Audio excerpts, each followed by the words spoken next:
Solange Márquez, ella es socia de la consultoría Prospectiva, Consultoría Estratégica y también académica de la Facultad de Derecho de la Universidad Nacional Autónoma de México, la UNAM. Fue directora de Esfera Política, Centro de Estudios en Democracia, asesora parlamentaria en el Senado de la República y escritora en distintos medios de comunicación impresos y digitales. Solange es doctora en Derecho por la UNAM, además de consejera y asociada del Consejo Mexicano de Asuntos Internacionales, el COMEXI. Solange, bienvenida a Foro Global, ¿cómo estás? Bien, muchísimas gracias, Genaro. Gracias por la invitación. Al contrario, la vez pasada que estuviste por acá hablábamos justo sobre lo que empezó esta semana, la conferencia de las partes, la COP23, que reúne a líderes mundiales en Bonn, ¿no? Vamos a hablar de calentamiento climático. Y ahí me acuerdo que mencionabas un poco cuáles sean estos retos. Ya empezó la COP, Estados Unidos, me comentabas antes de empezar el corte que no tiene un pabellón. ¿Es tal vez lo más importante del arranque de la COP, la ausencia, digamos, de Estados Unidos? Afortunadamente, creo que no. Afortunadamente creo que Estados Unidos, a pesar del anuncio de su salida, no va a marcar esta COP. Esta COP va a tener un perfil bastante técnico. Es una COP que va a buscar trazar la parte más específica del Acuerdo de París. Y de alguna manera el mensaje político que tiene que llevar es la unión de todos los países frente a Estados Unidos, a pesar de la reticencia de Estados Unidos de mantenerse en el Acuerdo de París. Y me parece que todos los mensajes que se han dado previos al inicio de la cumbre han estado presentes. Países como Alemania, Francia, todos ellos han estado dando sus anuncios acerca del apoyo al Acuerdo de París y al seguimiento del Acuerdo de París. Entonces creo que eso va a ser lo que realmente va a marcar esta cumbre.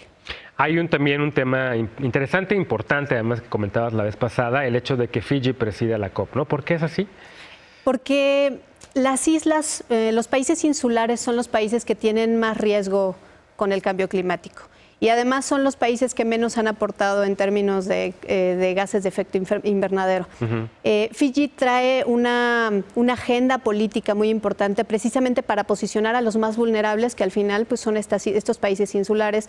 Y lo ha logrado, afortunadamente lo ha logrado, y gracias al apoyo además de Alemania, porque cuando Fiji postuló para ser ellos, para tener ellos la presidencia de esta cumbre, no contaban, pues el país es muy pequeño, no cuenta con la infraestructura, y afortunadamente Alemania entró pues para llegar a apoyarlos con toda la infraestructura, y por eso es que se celebra en Bonn, a pesar de que la presidencia la tenga Fiji. Y el tema de las islas y digamos su resiliencia y los riesgos que enfrentan ante el calentamiento climático será tema principal en esta cumbre, ¿no? Sí, creo que han logrado mantener esa posición desde la cumbre, desde la COP21, que fue donde se firmó el Acuerdo de París.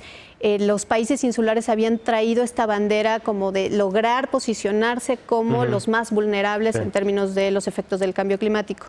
Justo en 2015, el año anterior, en 2014, Fiji había sufrido los efectos del cambio y se convirtió en el primer país en tener refugiados ambientales y en tener que mover a un pueblo entero, pues porque ya no es posible que vivan en donde siempre habían estado viviendo. Entonces, eso posicionó mucho a los países y pues logró un impacto políticamente muy importante y lograron el apoyo en aquel entonces de Obama, y gracias a ellos pudieron tener ahora también la presidencia de la cumbre, y creo que sí va a marcar bastante en términos de hacia dónde tendría que estarse manejando pues técnicamente esta reunión. Hablas de los desplazados por el cambio climático, y aquí en Foro Global recientemente presentamos un trabajo sobre Yakarta y la posibilidad de que se tenga que mover esta ciudad en Indonesia por el hecho que pueda desaparecer bajo el agua.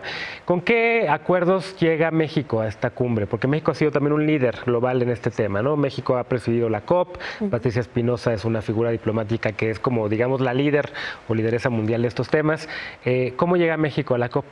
México llega con una posición todavía bastante fuerte, derivado del papel que ha venido jugando en los últimos años en materia de medio ambiente, principalmente, no solamente de cambio climático. Sin embargo, me parece que se ha perdido bastante del liderazgo de México en los últimos 3 años. ¿Le bajaron el interés al tema? Sí, me parece que México ha perdido el interés en el tema. No hemos seguido impulsando. El Fondo Verde fue una creación de México, fue una propuesta de México en el 2010, cuando la COP se celebró aquí en Cancún. Y lamentablemente ya no se ha seguido impulsando, ya no se ha seguido trabajando en el tema. Y lamentablemente el Fondo Verde, por ejemplo, es uno de los primeros damnificados de la salida de Estados Unidos, de la posible salida de Estados Unidos del Acuerdo de París. Cuando Donald Trump anuncia la salida, pues con eso también retira el compromiso de más de $3,000 millones para el Fondo Verde. El fondo se supone que se iba a financiar con $10,000 millones aproximadamente cuando se creó en el 2010, de los cuales solamente han reunido 1,000. Entonces, bueno, te imaginarás que estamos muy lejos de la meta del propio Fondo Verde y evidentemente del financiamiento para la lucha contra el cambio climático. En ese aspecto sí importa mucho la salida de Estados Unidos del Acuerdo de París, y en ese aspecto me parece que México podría jugar un papel muchísimo más fuerte, de mucho más liderazgo para exigir pues mayores compromisos de los países y el cumplimiento de compromisos que ya se han venido asignando para esta parte, ¿no? Precisamente para el financiamiento.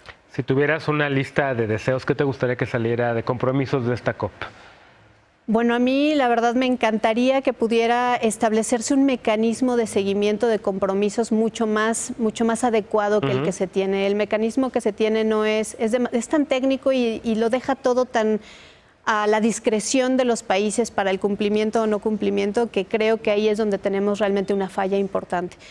Creo que con eso me daría por bien servida de esta mecanismos de seguimiento, ¿no? Mecanismos de seguimiento con sanciones mucho más establecidas, ¿no? Porque no. Ahora, eso es lo que tú deseas. Ah, claro. ¿Qué es lo que crees que vaya a salir? Yo creo que van a salir mecanismos de seguimiento sin sanciones. Sin sanciones. Ya. O sea, nada más no estás cumpliendo con estos objetivos, pues no pasa nada. Así es, ¿no? así es. Sanciones económicas. Sanciones económicas. Ahora, algo que sí es muy importante resaltar y que creo que también es algo muy positivo y que se puede ver muy optimista esta cumbre, es que la irrupción de las energías renovables en la economía ha sido tan importante y ha traído tantos cambios en muchos países que no se esperaba que se diera, que creo que muchos países se han tomado mucho más en serio esta cuestión de, bueno, vamos a hacer una transición de combustibles fósiles a energías renovables. Creo que en ese aspecto la sociedad civil está jugando un papel muy importante.